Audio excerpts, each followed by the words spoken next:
আল্লাহ পাক রব্বুল আলামিন আল্লাহর নবী সাল্লাল্লাহু আলাইহি ওয়াসাল্লামকে কোরআনের মধ্যে এই ঘটনা জানায় দেওয়ার জন্য আমাদেরকে যথাযথভাবে জানায় দেওয়ার জন্য আদেশ করলেন। আল্লাহর নবী সাল্লাল্লাহু আলাইহি ওয়াসাল্লামকে জানায় দিলেন, ওয়াতলু আলাইহিম নাবা বনি আদম বিল হক। আদম আলাইহিস সালামের দুই সন্তানের যে কুরবানি হয়েছিল সেই কুরবানির বিষয়টা যথাযথভাবে জানায় দাও। إذ قربا قربانا فتقبل من أحدهما ولم يتقبل من الآخر। রব আমাদেরকে জানায় দিলেন, إذ قربا قربانا, যখন তারা উভয়ে কুরবানি করল, فتقبل من أحدهما, তাদের একজনের কুরবানিকে গ্রহণ করা হলো, ولم يتقبل من الآخر, অপরজনের কুরবানিকে গ্রহণ করা হয় নাই। কেন গ্রহণ করা হয় নাই? এজন্য তার ভাইকে জানায় দিল, কাবিল জানায় দিল, হাবিল তোমাকে আমি হত্যা করবই। আল্লাহ পাক রব্বুল আলামিন তারপরে হাবিলের মধ্যে যে কথাকে বের করেছিল সেই কথাকে আল্লাহ পাক পছন্দ করে আমাদের কোরআনের মধ্যে জানায় দিলেন। হাবিল সেই সময় বলেছিল, কালা ইন্নামা ইয়াতাকাব্বালুল্লাহু মিনাল মুত্তাকিন, আল্লাহ পাক রব্বুল আলামিন তো কেবল মুত্তাকি যারা আছে, পরহেজগার যারা আছে তাদের কর্মকেই কবুল করেন। বলি সুবহানাল্লাহ। হাবিল জানায় দিল যে মুত্তাকি যার ভিতরে আল্লাহর ভয় আছে, আল্লাহর তাকওয়া আছে, যার ভিতরে তাকওয়া আছে, ভয়ভীতি আছে, তার কর্মকেই আল্লাহ পাক গ্রহণ করে। সেই কথা জানায় দিল কে? হাবিল। এই কথা আল্লাহ পাক বললেন, ক্বালা ইন্নামা ইয়াতাকাব্বালুল্লাহু মিনাল মুত্তাকিন, আল্লাহ পাক তো কেবল মুত্তাকিদের কর্মকে গ্রহণ করে থাকেন। যেভাবে কাবিল জানায় দিল হাবিলকে হত্যা করবে, হাবিলও জানায় দিল, লা ইন বাসাত্তা ইলাইয়া ইয়াদাকা লিতাকতুলানি, কাবিল জেনে নাও তুমি যদি তোমার হাতকে আমার দিকে বাড়াও আমাকে হত্যা করার জন্য, লা ইন বাসাত্তা ইলাইয়া ইয়াদাকা লিতাকতুলানি, তুমি যদি তোমার হাতকে আমাকে হত্যা করার জন্য আমার দিকে বাড়াও, মা আনা বিবাসিতিন, আমি বাড়াবো না, ইয়াদিয়া ইলাইকা লিআকতুলা, তোমাকে হত্যা করার জন্য আমার হাত তোমার দিকে বাড়াবো না। কাবিল তুমি যদি আমাকে হত্যা করতে চাও আমি তার পাল্টা হিসেবে তোমাকে হত্যা করার চেষ্টা করব না। কেন করব না? ইন্নী আখাফুল্লাহ রাব্বাল আলামিন, কেন আমি তো আল্লাহ পাক রব্বুল আলামিনকে, এই तमाम জগতের রবকে আমি ভয় করি। বলি সুবহানাল্লাহ। তাহলে এই ঘটনা থেকে, এই কুরবানি থেকে জানা গেল কি, যে আল্লাহ পাক যারা তাকওয়াবান আছেন তাদের কুরবানিকে গ্রহণ করে। আর এই হাবিল তার পরিবর্তে এই কাবিল যখন তাকে হত্যা করার ঘোষণা দিয়ে দিল, হাবিলও ঘোষণা দিয়ে দিল যে তুমি আমাকে হত্যা করতে পারো কিন্তু আমি তোমাকে হত্যা করব না। হাবিল আরো জানায় দিল, ইন্নী উরিদু আন তাবুআ বিইসমি ওয়া ইসমিকা ফাতাকুনা মিন আসহাবিন নার। হাবিল জানায় দিল, ভাই কাবিল তুমি জেনে নাও, ইন্নী উরিদু, আমি চাই, আন তাবুআ বিইসমি ওয়া ইসমিকা, তোমার মাথার উপরে আমার পাপ এবং তোমার পাপ সমূহ চাপিয়ে নাও, তুমি নিজেই আমাকে হত্যা করে আমার পাপ এবং তোমার পাপ তোমার ঘাড়ে চাপায় নাও, ফাতাকুনা মিন আসহাবিন নার, এর দ্বারা আমার পাপ এবং তোমার পাপ তোমার ঘাড়ে চাপায় তুমি নিজেই জাহান্নামী হয়ে যাও আমাকে হত্যা করে। এই কথা জানা দিল কে? হাবিল। ইন্নী উরিদু আন তাবুআ বিইসমি ওয়া ইসমিকা ফাতাকুনা মিন আসহাবিন নার, তুমি তোমার ঘাড়ের মধ্যে আমার পাপ এবং তোমার পাপ চাপায় নিয়ে তুমি জাহান্নামে হয়ে যাও। ওয়া যালিকা জাযাউয যালিমিন, আর জালিমদের কর্মফল এটাই হলো বদলা। যখন কাবিল তার ভাইকে জানায় দিল হত্যা করব, ফাতাওয়াত লাহু নাফসুহু, আল্লাহ রাব্বুল আলামিন আমাকে আপনাকে জানায় দিলেন কোরআনের মধ্যে, ফাতাওয়াত লাহু নাফসুহু, তার নফস তাকে প্ররোচিত করলো, কাতলা আখিহি, তার ভাইকে হত্যা করার জন্য, ফাকাতালাহু, যখন তার নফস তাকে প্ররোচিত করলো হত্যা করার জন্য, সে তার নফসের ধোঁকায় করে তার ভাইকে হত্যা করেই ফেলল। ফাআসবাহা মিনাল খাসিরিন, এই কাবিল হাবিলকে হত্যা করার কারণে আল্লাহ পাক ঘোষণা দিয়ে দিলেন ফাসবাহা মিনাল খাসিরিন, সে ধ্বংসপ্রাপ্তদের সাথে সেও ধ্বংস হয়ে গেছে। তার আমলনামা সবকিছু বরবাদ হয়ে গেছে। আল্লাহ নবী হযরত ইব্রাহিম আলাইহিস সালাম আল্লাহর দরবারে 86 বছরে হাত বাড়ায় দোয়া করলেন, রব্বি হাবলি মিনাস সালিহিন, রব আপনি আমাকে নেক সন্তান দান করেন। কার কাছে দোয়া করছেন? আল্লাহর কাছে। আপনার আমি কিন্তু আল্লাহর কাছে না চেয়ে ভিন্ন তরিকায় চাই, আছে না? কিন্তু ইব্রাহিম আলাইহিস সালাম আল্লাহর দরবারে দোয়া করলেন, রব্বি হাবলি মিনাস সালিহিন, রব আপনি আমাকে একজন নেক সন্তান দান করেন। আল্লাহ পাক রব্বুল আলামিন আল্লাহর নবী হযরত ইব্রাহিম আলাইহিস সালামের চাওয়া দোয়াকে আল্লাহ পাক কবুল করে সুসংবাদ দিয়ে দিলেন, ফাবাশশারনাহু বিগুলামিন হালিম। আল্লাহ পাক জানায় দিলেন, ইব্রাহিম তোমাকে সহনশীল একজন নেক সন্তানের সুসংবাদ দিলাম। সুবহানাল্লাহ, বলে সুবহানাল্লাহ। আল্লাহর নবী দোয়া করলেন, আমাকে একজন নেক সন্তান দান করেন। বয়স কত? 86 বছর। বয়স কত? 86 বছর। এমন সময় আল্লাহর দরবারে দোয়া করেছেন, আল্লাহ পাক ওনার দোয়াকে কবুল করলেন। হযরত হাজরা আলাইহিস সালামকে এই সারা আলাইহিস সালামের খিদমতের জন্য দিয়া দিলেন। আর সারা আলাইহিস সালাম আল্লাহ নবী হযরত ইব্রাহিম আলাইহিস সালামের জন্য হযরত হাজরাকে দিয়া দিলেন। একজন সারাকে হাজরা দিলেন, আর সারা আলাইহিস সালাম হাজরাকে আল্লাহ নবী ইব্রাহিমের জন্য দিয়া দিলেন।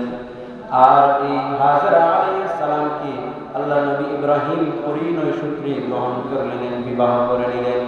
আর এই হযরত হাজরা আলাইহিস সালামের গর্ভের মধ্যে আল্লাহ পাক সন্তান দান করলেন। সেই সন্তানের নাম ইব্রাহিম আলাইহিস সালাম রাখলেন ইসমাঈল। ইব্রাহিম আলাইহিস সালাম এই হাজরা আলাইহিস সালামের গর্ভে যে সন্তান আল্লাহ পাক দান করেছেন, সেই সন্তানের নাম কি রাখলেন? ইসমাঈল। যখন হযরত ইব্রাহিম আলাইহিস সালাম বৃদ্ধাবস্থায় কষ্ট করে কষ্টের দিন পার করে আবার সুখের দিনে পার হবেন, ওনার সন্তানের কামাই করা খাদ্য খাবেন, ওনার সন্তানের সহযোগিতায় উনি চলবেন, তখনই আল্লাহ পাক রব্বুল আলামিন হযরত ইব্রাহিম আলাইহিস সালামকে এমন একটা পরীক্ষা দিলেন, যে পরীক্ষা দুনিয়ার কোনো মানুষ এই পরীক্ষা নিতে রাজি হবে না। দুনিয়ার কোনো মানুষ কি তার আপন সন্তানকে জবাই করার জন্য পরীক্ষা দিবে? দিবে কেউ? কেউ দিবে না। হযরত ইব্রাহিম আলাইহিস সালামকে রব্বুল আলামিন স্বপ্নের মাধ্যমে জানিয়ে দিলেন। আল্লাহ পাক কুরআনের মধ্যে বর্ণনা করেন, ফালাম্মা বালাগা মাআহুস সায়া ক্বালা ইয়া বুনাইয়া ইন্নী আরা ফিল মানাম আন্নী আযবাহুকা ফানজুর মাযা তারা। ফালাম্মা বালাগা মাআহুস সায়া, রবি বলতেছেন যখন ইব্রাহিম আলাইহিস সালাম তার ছেলের সহযোগিতায় চলবেন, এই বয়সে পৌঁছলেন, তখনই আল্লাহ পাকের পক্ষ থেকে ঘোষণা, ইব্রাহিম জানায় দিলেন ইসমাঈলকে, ইয়া বুনাইয়া, হে সন্তান, হে বাছাধন, ইন্নী আরা ফিল মানাম, আমি স্বপ্নের মধ্যে দেখলাম, আন্নী আযবাহুকা ফানজুর মাযা তারা, ইসমাঈল আমি তোমাকে জবাই করতেছি। আর নবীরা তারা তাদের স্বপ্ন ছিল সত্য, তারা স্বপ্ন সত্য দেখতেন। আল্লাহ পাকের পক্ষ থেকে সেটা ছিল ওহী, আল্লাহ পাকের পক্ষ থেকে সেটা ছিল ওহী। আল্লাহ পাক যে ফাবাশশারনাহু বিগুলামিন হালিম, এই হালিম বলে যে সহনশীল ধৈর্যশীল সন্তানের সুসংবাদ আল্লাহ পাক দিয়েছেন, এটার পরীক্ষা আল্লাহ পাক এই কুরবানি করার আদেশ ইব্রাহিম আলাইহিস সালামকে করে উভয়ের পরীক্ষা নিয়ে নিলেন। সুবহানাল্লাহ। আর এই পরীক্ষা নিয়ে জগৎবাসীর কাছে এমন একটা ইতিহাস তৈরি করে রাখলেন, যে ইতিহাস কিয়ামত পর্যন্ত আর কোনোদিন ঘটানোর জন্য আল্লাহ পাক বলবেন না। এখানে হযরত ইসমাঈল আলাইহিস সালামকে যদি কুরবানি করাই আল্লাহর উদ্দেশ্য হতো, তাহলে রব্বুল আলামিন সরাসরি ইব্রাহিম আলাইহিস সালামকে আদেশ করতেন। আর যদি আল্লাহ পাক ইব্রাহিম আলাইহিস সালামের কাছে সরাসরি আদেশ করতেন, তাহলে কুরবানি ফরজ হয়ে যেত, তাহলে সন্তানকে জবাই করা ইব্রাহিম আলাইহিস সালামের উপর ফরজ হয়ে যেত। কিন্তু আল্লাহ পাক দেখেন বিধান দুনিয়ার মধ্যে কায়েম করবেন এবং মানুষের তাকওয়া, মানুষের দিলের হালত পরীক্ষা করার জন্য আল্লাহ পাক কি সিস্টেমে সুন্দর করে ঘটনাকে সাজাইলেন। রব্বুল আলামিন তাকে স্বপ্নের মাধ্যমে দেখায় দিলেন। ইব্রাহিম আলাইহিস সালাম সন্তানকে জানায় দিলেন, বাবা শুনে নাও, ইন্নী আরা ফিল মানাম আন্নী আযবাহুকা, আমি স্বপ্নে দেখলাম তোমাকে জবাই করতেছি। ফানজুর মাযা তারা, সন্তান ইসমাঈলকে জানায় দিলেন, বাবা তুমি দেখো, ভেবে দেখো কি করবে। ইব্রাহিম আলাইহিস সালাম সন্তানকে বলতেছে, ইসমাঈল আমি স্বপ্নে দেখলাম তোমাকে জবাই করতেছি, তুমি ভেবে দেখো কি করবে। ফানজুর মাযা তারা, তুমি ভেবে দেখো কি করবে। বলেন দেখি, কোন বাবা তার সন্তানকে বলতেছে, সন্তান আমি স্বপ্নে দেখলাম আমার উপরে বিধান এসেছে, আমার উপরে হুকুম এসেছে, তোমাকে জবাই করতেছি, তুমি বলো তো দেখি তোমাকে কি করব। এইভাবে হযরত ইব্রাহিম আলাইহিস সালাম ইসমাঈল আলাইহিস সালামের কাছে জানতে চাইলেন। ইসমাঈল আলাইহিস সালাম জানায় দিলেন, ইয়া আবাতি ফআল, ইয়া আবাতি ফআল মা তুমার, বাবা তোমার কাছে রবের পক্ষ থেকে যে আদেশ এসেছে, ক্বালা ইয়া আবাতি ফআল মা তুমার, এই ছোট্ট শিশু ইসমাঈল বাবাকে জানায় দিলেন, ইফআল মা তুমার, তোমার উপরে যে আদেশ এসেছে তুমি তা আদায় করো। সুবহানাল্লাহ। উনিও এক সময় নবী হয়েছিলেন, ইসমাঈল আলাইহিস সালাম কি উনি আল্লাহর পক্ষ থেকে নবী হয়েছেন। দেখেন 13 বছরের একজন বালক, একজন মুফাসসিরিনে কেরাম বলেন শাবালকই হয়ে গিয়েছিলেন। 13 বছরের এই ছেলে বাবাকে বলতেছে, তোমার প্রতি যে আদেশ এসেছে, উনি যে নবী হবেন এর আলামত ওনার জবাবের মধ্যেও পাওয়া যায়। যে ইসমাঈল আলাইহিস সালাম বলতে পারতেন বাবাকে, বাবা তুমি তো স্বপ্নে দেখেছো, তাহলে তুমি আমাকে চাইলে কুরবানি করতেও পারো, নাও করতে পারো, কারণ স্বপ্নের ব্যাখ্যা মানুষ এদিক সেদিক করতে পারে, কিন্তু সরাসরি আদেশ এদিক সেদিক করার কোনো সুযোগ নাই। আল্লাহ পাক স্বপ্নে এ কারণেই দেখাইলেন যে উনি নবী, আল্লাহ পাক বিধান জারি করে দিলেন, নবী স্বপ্নে যা দেখবেন তা বাস্তব, তা সত্য, তা অতীত। নবী হিসেবে যে স্বপ্ন দেখেছেন উনি সেটাকে বাস্তব মনে করেই কুরবানি করার জন্য সন্তানকেও বললেন, বাবা আমি তো স্বপ্নে দেখেছি তোমাকে কুরবানি করার জন্য, তুমি কি চাও।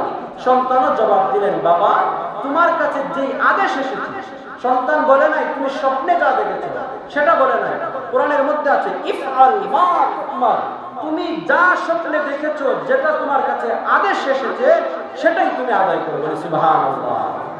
ইসমাঈল আলাইহিস সালামকে কুরবানি করার জন্য হযরত ইব্রাহিম আলাইহিস সালাম প্রস্তুতি গ্রহণ করলেন। হযরত ইসমাঈল আলাইহিস সালাম জবাবে জানায় দিলেন, বাবা যে আদেশ তোমার উপরে এসেছে আমি জানি তুমি আদেশ পালন করার জন্য বড় একটা পরীক্ষা দিতে হবে। সেই পরীক্ষা দেওয়ার আগে তুমি বাবাকে আমি জানায় দিলাম, সাতাজিদুনি ইনশাআল্লাহু মিনাস সাবিরিন, বাবা আপনি আমাকে ধৈর্যশীলদের মধ্যে পাবেন। বলি সুবহানাল্লাহ। হযরত ইসমাঈল আলাইহিস সালামকে নিয়ে হযরত ইব্রাহিম আলাইহিস সালাম কুরবানি করার জন্য প্রস্তুত হয়ে গেলেন। হযরত ইব্রাহিম আলাইহিস সালাম ইসমাঈল আলাইহিস সালামকে যখন কুরবানি করার জন্য প্রস্তুত হলেন, ফালাম্মা আসলামা ওয়া তাল্লাহু লিল জাবিন, আল্লাহ পাক কোরআনের মধ্যে জানায়া দিলেন, ফালাম্মা আসলামা, আসলামা এটা তাসনিয়া শব্দ, দুইজনকে বোঝায়, দুজনের জন্য ব্যবহার করেছেন আল্লাহ পাক। আল্লাহ বলতেছেন ফালাম্মা আসলামা, তাদের উপরে যেই আদেশ আমি আদেশ করেছিলাম সেটার আনুগত্যতা প্রকাশ করেছে। ওয়া তাল্লাহু লিল জাবিন, এবং সন্তানকে ইব্রাহিম আলাইহিস সালাম উপর করে জমিনের মধ্যে শোয়াও দিয়েছেন। বলি সুবহানাল্লাহ। আল্লাহর নবী আল্লাহর আদেশ পালন করতেছেন, আল্লাহর আরেকজন নবী ইসমাঈল আলাইহিস সালাম ওনার ছেলেকে দিয়ে। বলি সুবহানাল্লাহ। তারা উভয়জন রাজি হয়ে গেলেন আল্লাহর কাছে পরীক্ষা দিতে। যখন শোয়া হযরত ইসমাঈল আলাইহিস সালামকে কুরবানি করবেন, তার আগে হযরত ইসমাঈল আলাইহিস সালাম তার বাবাকে বললেন, মুফাসসিরিনে কেরাম বলেন ওই ইসমাঈল আলাইহিস সালাম বাবাকে জানায় দিলেন, বাবা আপনি আমাকে কুরবানি করবেন, তার আগে যে ছুরি আপনার হাতে নিয়েছেন সেটা ভালো করে ধার দেন, যাতে আমার গলা দ্রুত কেটে যায়। আপনি বাবা হিসেবে কষ্ট পেতে পারেন, এজন্য আপনার চোখটা বাঁধেন। আল্লাহ নবী ইসমাঈল আলাইহিস সালাম বাবাকে বলতেছেন, বাবা আপনার জামা খুলে নেন, যদি আপনার জামার মধ্যে আমার রক্ত লাগে হয়তো আপনার ইবাদতে আপনি সওয়াব কম পেতে পারেন, আপনি আমার জামাটা, আপনার জামাটা খুলে নেন, খুলে আপনার চক্ষুটা বাঁধলেন। এটা হযরত ইসমাঈল আলাইহিস সালাম বাবাকে বললেন। আবার বললেন, ইসমাঈল আলাইহিস সালাম বললেন, বাবা আপনি চাইলে আমার পোশাকটা আমার বাড়িতে নিয়ে যেতে পারেন, যদি আমার মা আমার পোশাকটা দেখেন হয়তো সন্তানের সান্ত্বনা পাবেন, এটা আপনি চাইলে করতে পারেন। হযরত ইব্রাহিম আলাইহিস সালাম যখন সন্তানকে শোয়াইয়া দিলেন, শোয়ায়া তাফসীরের মধ্যে আছে এমন ভাবে শোয়াইলেন ওনার ইসমাঈল আলাইহিস সালামের কপালের একাংশ জমিনের মধ্যে লেগে আছে, এমন সময় ছুরি ছাড়াইয়া দিলেন। হযরত ইব্রাহিম আলাইহিস সালাম ইসমাঈল আলাইহিস সালামকে যখন কুরবানি করার জন্য ছুরি ছাড়াই দিলেন। আকাশ জমিনের ফেরেশতারা রব্বুল আলামিনের কাছে ফরিয়াদ তাসবিহ তাহমিদ পাঠ করে করে আল্লাহু আকবার বলে চিৎকার করে করে আকাশ বাতাসকে প্রকম্পিত করে দিয়ে আল্লাহর দরবারে ফরিয়াদ করলেন, ও আল্লাহ, এই বৃদ্ধ লোকটার প্রতি আপনি রহম করুন, যে বৃদ্ধ লোকটা 86 বছর বয়সে সন্তান পেয়েছে, তার হালতের উপর রহম করুন। আল্লাহ পাক ফেরেশতাদের এই আবেদনকে কবুল করলেন। কবুল করে রব্বুল আলামিন কুরআনের মধ্যে জানায় দিলেন, ইব্রাহিমকে ডাক দিয়া বললেন, ওয়ালাদাইনাহু আইয়া ইব্রাহিম। আল্লাহ পাক জানায় দিলেন, ও ইব্রাহিম, বন্ধু নবী ইব্রাহিম, তো কদ সাদ্দাকতার রুয়া, তুমি তো তোমার স্বপ্নকে সত্যি পরিণত করলে। বলি সুবহানাল্লাহ। ইব্রাহিম আলাইহিস সালামকে বললেন, তোমাকে স্বপ্নে যা দেখাইলাম তা তো তুমি বাস্তবে পরিণত করলে। ইন্না কাযালিকা নাজজিল মুহসিনিন। আল্লাহ পাক জানায় দিলেন, আমি এভাবেই নেককারদেরকে প্রতিদান দিয়ে থাকি। বলি সুবহানাল্লাহ। ইন্না হাযা লাহুয়াল বালাগুল মুবিন। এটা সুস্পষ্ট আল্লাহর পক্ষ থেকে একটা পরীক্ষা, সেটাও জানায় দিলেন। ওয়া ফাদাইনাহু বিযিবহিন আযীম। আর হযরত ইসমাঈল আলাইহিস সালামকে জবাই করার জন্য যে প্রস্তুতি নিয়েছেন, সেই প্রস্তুতিটাকে আল্লাহ কবুল করেছেন। এই ইসমাঈল আলাইহিস সালামকে সরায়া হযরত জিবরাইল আলাইহিস সালামের মাধ্যমে আল্লাহ পাক আসমান থেকে, জান্নাত থেকে একটা দুম্বা পাঠিয়ে দিলেন।